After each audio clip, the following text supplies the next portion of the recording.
Welcome to wishful ಅಡುಗೆ ಮನೆ. ನೋಡಿ, ನಾನಿಲ್ಲಿ ದಪ್ಪ ರವೆ ತೊಗೊಂಡಿದ್ದೀನಿ. ಅಂದರೆ ಉಪ್ಪಿಟ್ಟು ಮಾಡ್ತೀವಲ್ಲ ಆ ರವೆನೇ ತೊಗೊಂಡಿದ್ದೀನಿ. ನೀವು ಯಾವ ರವೆ ಕೂಡ ತೊಗೊಬೋದು. ಈ ರವೆಯಿಂದ ಒಂದು ಸೂಪರ್ ಆಗಿರೋ ರೆಸಿಪಿನ ಮಾಡೋಣ. ಯಾವ ಥರ ಮಾಡೋದು ಅಂತ ನೋಡೋಣ ಬನ್ನಿ. ನೋಡಿ, ಒಂದು ಬೌಲ್ ರವೆ ತೊಗೊಂಡಿದ್ದೀನಲ್ಲ, ಒಂದು ಬೌಲ್ ಆಗುವಷ್ಟು ಮೊಸರನ್ನ ಹಾಕ್ಕೊಳ್ತಾ ಇದ್ದೀನಿ. ನೋಡಿ, ಮೊಸರು ಹಾಕಿ ಸ್ವಲ್ಪನೇ ನೀರನ್ನು ಹಾಕ್ಕೊಳ್ತಾ ಇದ್ದೀನಿ. ಜಾಸ್ತಿ ನೀರನ್ನು ಹಾಕ್ಕೋಬೇಡಿ. ನೋಡಿ, ಅಷ್ಟು ನೀರು ಹಾಕಿ ಚೆನ್ನಾಗಿ ರವೆ ಮೊಸರು ಎಲ್ಲ ಮಿಕ್ಸ್ ಆಗೋ ಥರ ನಾವು ಇದನ್ನು ಕಲಿಸ್ಕೊಬೇಕು. ನೋಡಿ, ಈ ಥರ ಕೈಯಲ್ಲಿ ಚೆನ್ನಾಗಿ ಬೀಟ್ ಮಾಡ್ತಾ ನಾವು ಕಲಿಸ್ಕೊಂಡಾಗ ತುಂಬ ಚೆನ್ನಾಗಿ ಬರುತ್ತೆ ನಾವು ಮಾಡೋ ರೆಸಿಪಿ. ನೀವು ದಿಢೀರಂತ ಕೂಡ ಮಾಡ್ಕೊಬೋದು, ಅಥವಾ ನೈಟ್ ಮಾಡಿಟ್ಟು ಮಕ್ಕಳಿಗೆ ಬೆಳಗ್ಗೆ ಲಂಚ್ ಬಾಕ್ಸಿಗೆ ಕೂಡ ಮಾಡ್ಕೋಬೋದು. ತುಂಬಾ ಸುಲಭವಾಗಿರುತ್ತೆ. ನೀವು ರಾತ್ರಿನೇ ಎಲ್ಲ ರೆಡಿ ಮಾಡಿ ಇಟ್ಕೊಂಡ್ರೆ ಬೆಳಗ್ಗೆ ಮಕ್ಕಳಿಗೆ ಮಾಡುವಾಗ ಗಡಿಬಿಡಿ ಅನಿಸಲ್ಲ, ಬೇಗ ಆಗೋಗುತ್ತೆ. ಈ ಥರ ಚೆನ್ನಾಗಿ ಬೀಟ್ ಮಾಡ್ಕೊಳ್ಳೋಣ. ನೀವು ಎಷ್ಟು ಬೀಟ್ ಮಾಡ್ತೀರೋ ಅಷ್ಟು ಸಾಫ್ಟಾಗಿ ಬರುತ್ತೆ ರವೆ. ನೋಡಿ, ಈ ಥರ ಮಿಕ್ಸ್ ಮಾಡಿದ್ಮೇಲೆ ಇವಾಗ ಇದನ್ನು 10 ನಿಮಿಷ ರೆಸ್ಟಿಗೆ ಬಿಡೋಣ. 10 ನಿಮಿಷದೊಳಗೆ ನಾವೇನೇನು ಮಾಡ್ಕೋಬೇಕು ನೋಡೋಣ ಬನ್ನಿ. ನೋಡಿ, ಇವಾಗ ಒಂದು ಪ್ಯಾನ್ನ ತೊಗೊಂಡಿದ್ದೀವಲ್ಲ, 2 ಸ್ಪೂನ್ ಆಗೋಷ್ಟು ಎಣ್ಣೆನ ಹಾಕ್ಕೊಳ್ತಿದ್ದೀವಿ. ನೀವು ತುಪ್ಪ ಹಾಕೋಬೋದು ಅಥವಾ ಬೆಣ್ಣೆ ಹಾಕೋಬೋದು. ಇವಾಗ ಎಣ್ಣೆ ಸ್ವಲ್ಪ ಬಿಸಿ ಆದಮೇಲೆ ನೋಡಿ, ಮೀಡಿಯಮ್ ಕಟ್ ಮಾಡಿರೋ ಈರುಳ್ಳಿನ ಹಾಕ್ಕೊಳ್ತಾ ಇದ್ದೀನಿ. ನೋಡಿ, ಹೈ ಫ್ಲೇಮಲ್ಲೇ ಇಟ್ಕೊಂಡು ಈರುಳ್ಳಿನ ಫ್ರೈ ಮಾಡ್ಕೊಳ್ತಾ ಇದ್ದೀನಿ. ನಮ್ಗೆ ಈರುಳ್ಳಿ ಜಾಸ್ತಿ ಬೇಯೋ ಅವಶ್ಯಕತೆ ಇಲ್ಲ, ಮೀಡಿಯಮಾಗಿ ಬೆಂದರೆ ಸಾಕಾಗತ್ತೆ. ಸಾಫ್ಟ್ ಆಗಬಾರ್ದು. ಕ್ರಂಚಿಯಾಗಿದ್ರೇ ನಾವು ಮಾಡೋ ರೆಸಿಪಿ ಸೂಪರಾಗಿ ಬರುತ್ತೆ ಅಂತ ಹೇಳ್ಬೋದು. ನೋಡಿ, ಈ ಥರ ಸ್ವಲ್ಪ ಕ್ರಂಚಿ ಆದಮೇಲೆ ಇದಕ್ಕೆ ಜೋಳನ ಹಾಕೋಣ. ಸ್ವೀಟ್ ಕಾರ್ನ್ ಇರುತ್ತಲ್ಲ, ಆ ಸ್ವೀಟ್ ಕಾರ್ನ ಹಾಕ್ಕೊಂಡು ಸ್ವಲ್ಪ ಫ್ರೈ ಮಾಡ್ಕೊಳ್ಳೋಣ. ನೋಡಿ, ಇದು ಸ್ವಲ್ಪ ಫ್ರೈ ಆದಮೇಲೆ ಸ್ವಲ್ಪ ಕ್ಯಾರೆಟನ್ನು ಹಾಕೋಣ. ಸ್ವಲ್ಪ ಕ್ಯಾರೆಟ್ ಹಾಕ್ಕೊಂಡ್ಮೇಲೆ ಸ್ವಲ್ಪ ದಪ್ಪ ಮೆಣಸಿನ್ಕಾಯಿ ಒಂದು ಅರ್ಧ ಬೌಲ್ ಹಾಕೊಂಡ್ರೆ ಸಾಕು. ನಿಮ್ಮ ಮನೇಲಿ ಕ್ವಾಂಟಿಟಿ ನೋಡಿ ನೀವು ತರಕಾರಿಗಳನ್ನ ಹಾಕ್ಕೋಬೋದು, ಹೆಚ್ಚು ಕಡಿಮೆ ಮಾಡ್ಕೋಬೋದು. ನೋಡಿ, ಈ ಥರ ತರಕಾರಿಗಳು ಕಲರ್ಫುಲ್ಲಾಗಿ ಕಾಣಿಸ್ತಾ ಇದ್ರೆ ಮಕ್ಕಳಿಂದ ಹಿಡಿದು ದೊಡ್ಡವ್ರವ್ರಿಗೂ ಕೂಡ ಇಷ್ಟ ಆಗುತ್ತೆ. ಸ್ವಲ್ಪ ಈ ಥರ ಹೈ ಫ್ಲೇಮಲ್ಲೇ ಇಟ್ಕೊಂಡು ಕೈ ಆಡಿಸ್ತಾನೆ ನಾವು ಇದನ್ನು ಬೇಯಿಸ್ಕೊಬೇಕು. ನೋಡಿ, ಈ ಥರ ಫ್ರೈ ಮಾಡ್ತಾನೆ ಇದಕ್ಕೆ ಇವಾಗ ಸ್ವಲ್ಪ ಹಸಿಮೆಣಸಿನ್ಕಾಯಿನ ಹಾಕ್ಕೊಳ್ತಾ ಇದ್ದೀನಿ. ಇದಕ್ಕೆ ನೀವು ಪನ್ನೀರ್ ಇದ್ದರೆ ಪನ್ನೀರು ಕೂಡ ಹಾಕ್ಕೋಬೋದು. ತರಕಾರಿದಿರೋ ನೀರೆಲ್ಲ ಹೋಗೋ ತನಕ ನಾವು ಇದನ್ನು ಫ್ರೈ ಮಾಡ್ಕೊಬೇಕು. ಇಷ್ಟು ಬೇಯಿಸ್ಕೊಂಡ್ರೆ ನಮಗೆ ಸಾಕಾಗುತ್ತೆ. ಇವಾಗ ಇದನ್ನು ಸ್ಟವನ್ನು ಆಫ್ ಮಾಡ್ಕೊಳ್ಳೋಣ. ನೋಡಿ, ಸ್ಟವ್ ಆಫ್ ಮಾಡಿದ್ಮೇಲೆ ಸ್ವಲ್ಪ ಉಪ್ಪನ್ನು ಹಾಕ್ಕೊಳ್ತಾ ಇದ್ದೀನಿ. ಹಾಗೆಯೇ ಒಂದು ಅರ್ಧ ಸ್ಪೂನ್ ಆಗೋಷ್ಟು ಮೆಣಸಿನ ಪೌಡ್ರು, ಒಂದು 1/4 ಸ್ಪೂನ್ ಆಗೋಷ್ಟು ಆರಿಗ್ಯಾನೋ, ಒಂದು 1/4 ಸ್ಪೂನ್ ಆಮ್ಚೂರ್ ಪೌಡರ್, ಒಂದು 1/4 ಸ್ಪೂನ್ ಆಗೋಷ್ಟು ಚಾಟ್ ಮಸಾಲ. ನೋಡಿ, ಇಷ್ಟನ್ನು ಹಾಕಿ ಕೈ ಆಡಿಸ್ಕೊಬೇಕು. ನಿಮ್ಗೆ ಯಾವ್ದಾದ್ರು ಮಸಾಲೆಗಳು ಜಾಸ್ತಿ ಬೇಕನ್ಸಿದ್ರೆ ಅದನ್ನು ಕೂಡ ಹಾಕೋಬೋದು. ಇವಾಗ ನಮಗೆ ಬೆಚ್ಚಗಿದೆ. ಇವಾಗ ನಾವು ಇದಕ್ಕೆ ನೋಡಿ, ಸ್ವಲ್ಪ ಬೆಚ್ಚಗಿರುವಾಗ ಚೀಸನ್ನು ಹಾಕ್ಕೊತಾ ಇದ್ದೀನಿ.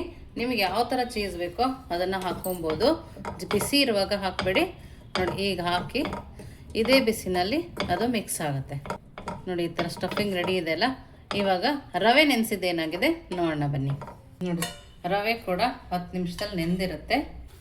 ಇಷ್ಟು ಗಟ್ಟಿಯಾಗಿದೆ. ಈಗ ಒಂದ್ಸರಿ ಕೈಯಲ್ಲಿ ಈ ಥರ ತಿರುಗಿಸ್ಕೊಳ್ಳೋಣ. ಇವಾಗ ಇದಕ್ಕೆ ಸ್ವಲ್ಪನೇ ಉಪ್ಪನ್ನು ಹಾಕ್ಕೊಳ್ತಾ ಇದ್ದೀನಿ. ಒಂದು ಅರ್ಧ ಲೋಟ ಆಗುವಷ್ಟು ನೀರನ್ನು ಹಾಕ್ಕೊಳ್ತಾ ಇದ್ದೀನಿ. ನಮಗಿದು ಮಾಮೂಲು ದೋಸೆ ಬ್ಯಾಟರ್ ಹೆಂಗಿರುತ್ತೋ ಆ ಥರ ಇದ್ದರೆ ಸಾಕು, ಜಾಸ್ತಿ ತೆಳುವಾಗೋ ಅವಶ್ಯಕತೆ ಇಲ್ಲ. ನಾವು ಸೆಟ್ ದೋಸೆ ಎಲ್ಲ ಮಾಡ್ತೀವಲ್ಲ ಆ ಹದದಲ್ಲಿದ್ದರೆ ಸಾಕಾಗತ್ತೆ. ಇದನ್ನು ಚೆನ್ನಾಗಿ ಬೀಟ್ ಮಾಡಬೇಕು. ನೀವಿನ್ನೂ ನಮ್ಮ ವಾಟ್ಸಪ್ ಗ್ರೂಪಿಗೆ ಜಾಯಿನ್ ಆಗಿಲ್ಲ ಅಂದರೆ ವಿಶ್ಫುಲ್ ವಾಟ್ಸಪ್ ಗ್ರೂಪ್ಗೆ ಜಾಯಿನ್ ಆಗೋದನ್ನು ಮರಿಬೇಡಿ. ರವೆ ಸಾಫ್ಟ್ ಆಗೋತನ ನಾವು ಇದನ್ನು ಚೆನ್ನಾಗಿ ಕಲಿಸ್ಕೊಳ್ಳೋಣ. ಸ್ವಲ್ಪ ಗಟ್ಟಿ ಇದೆಯಲ್ಲ, ಇದಕ್ಕೆ ಇನ್ನೊಂದು 1/4 ಗ್ಲಾಸ್ ಆಗೋಷ್ಟು ನೀರನ್ನು ಹಾಕೊಳ್ಳೋಣ.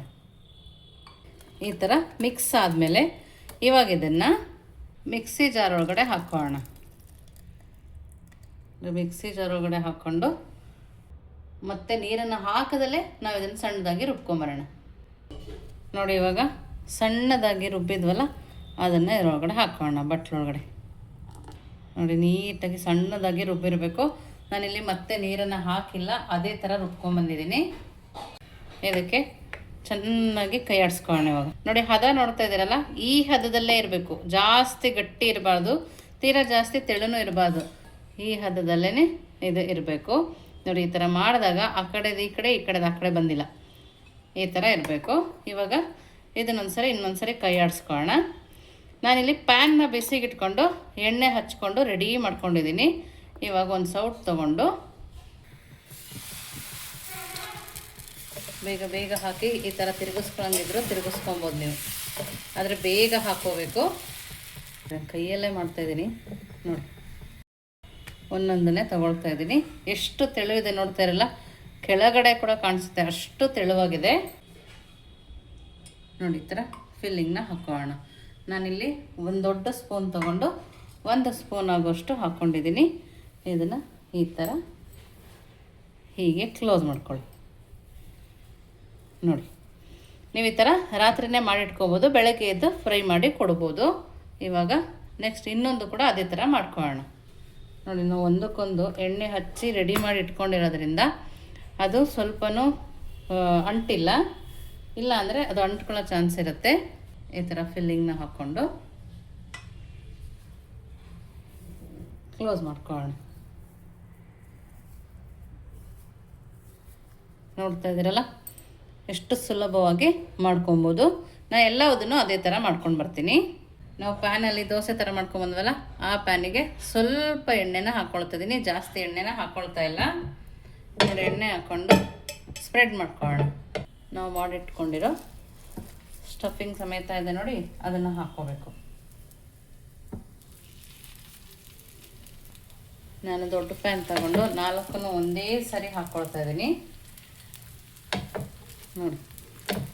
ಜಾಸ್ತಿ ಎಣ್ಣೆ ಇಲ್ಲ, ಡೀಪ್ ಫ್ರೈ ಮಾಡಬೇಕು ಆ ಥರ ಏನೂ ಇಲ್ಲ, ಸುಲಭವಾಗಿ ಮಾಡ್ಕೋಬೋದು. ಮೀಡಿಯಮ್ ಫ್ಲೇಮಲ್ಲಿ ಇಟ್ಕೊಂಡು ನಾವು ಎರಡೂ ಸೈಡು ಬೇಯಿಸ್ಕೊಳ್ಳೋಣ ನೋಡಿ. ಬೇಯಿಸ್ಕೊಳ್ಳುವಾಗ ಫಸ್ಟಿಗೆ ನಾವು ಫೋಲ್ಡ್ ಮಾಡಿರ್ತೀವಲ್ಲ, ಆ ಸೈಡೇ ಹಾಕೋಬೇಕು. ಒಂದು ಸೈಡ್ ಸ್ವಲ್ಪ ಬೆಂದ ಮೇಲೆ ಇನ್ನೊಂದು ಸೈಡು ಈ ಥರ ತಿರುಗಿಸ್ಕೊಳ್ಳೋಣ. ನಿಧಾನಕ್ಕೆ ಮಾಡ್ಕೋಬೇಕು. ಇನ್ನೊಂದು ಸೈಡು ಕೂಡ ಮೀಡಿಯಮ್ ಫ್ಲೇಮಲ್ಲಿಟ್ಟು ಬೇಯಿಸ್ಕೊಳ್ಳೋಣ. ಇದನ್ನು ಬೇಯಿಸುವಾಗನೂ ಅಷ್ಟೇ ತಿರುಗಿಸ್ತಾ ಬೇಯಿಸ್ಕೊಳ್ಳಿ. ಮೇಲ್ಗಡೆ ಲೇಯರ್ ಕ್ರಂಚಿಯಾಗಿ ತುಂಬ ಚೆನ್ನಾಗಿ ಬರುತ್ತೆ. ಎಲ್ಲದನ್ನು ಮತ್ತೊಂದು ಸರಿ ತಿರುಗಿಸ್ಕೊಳ್ಳೋಣ. ನೀವು ಬೇಗ ತೆಗೆದ್ರಿ ಅಂದರೆ ಸಾಫ್ಟ್ ಆಗೋ ಚಾನ್ಸಸ್ ಇರುತ್ತೆ, ಆವಾಗ ಅಷ್ಟು ಚೆನ್ನಾಗಿ ಬರಲ್ಲ ಟೇಸ್ಟು ನೋಡಿ. ಇವಾಗ ಆಗಿದೆ. ಇವಾಗ ಸ್ಟವ್ ಆಫ್ ಮಾಡಿ ಇದನ್ನು ತಕ್ಕೊಳ್ಳೋಣ. ರೆಡಿಯಾಗಿದೆ. ನೋಡೋಕ್ಕೂ ಎಷ್ಟು ಚೆನ್ನಾಗಿ ಕಾಣಿಸ್ತದಲ್ಲ ನೋಡಿ. ಮೇಲ್ಗಡೆ ಲೇಯರು ಕ್ರಿಸ್ಪಿಯಾಗಿದೆ, ತುಂಬಾ ಸುಲಭವಾಗಿ ಮಾಡ್ಕೊಬೋದು. ಇವಾಗ ಕಟ್ ಮಾಡಿ ತೋರಿಸ್ತೀನಿ ನೋಡೋಣ. ಇದರಲ್ಲಿ ಒಂದನ್ನು ತಗೋಣ ನೋಡಿ. ಕೇಳಿಸ್ತದಲ್ಲ, ತುಂಬ ಕ್ರಿಸ್ಪಿಯಾಗಿ ಬಂದಿದೆ ನೋಡಿ. ಒಳಗಡೆ ಲೇಯರು ಎಷ್ಟು ಸಖತ್ತಾಗಿದೆ ನೋಡಿ.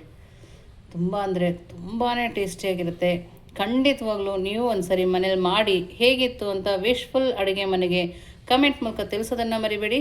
ನೀವಿನ್ನೂ ನಮ್ಮ ಚಾನಲ್ ಲೈಕ್ ಮಾಡಿ, ಶೇರ್ ಮಾಡಿ, ಸಬ್ಸ್ಕ್ರೈಬ್ ಮಾಡಿ. ವಿಶ್ಫುಲ್ ಅಡುಗೆ ಮನೆಗೆ ಥ್ಯಾಂಕ್ ಯು.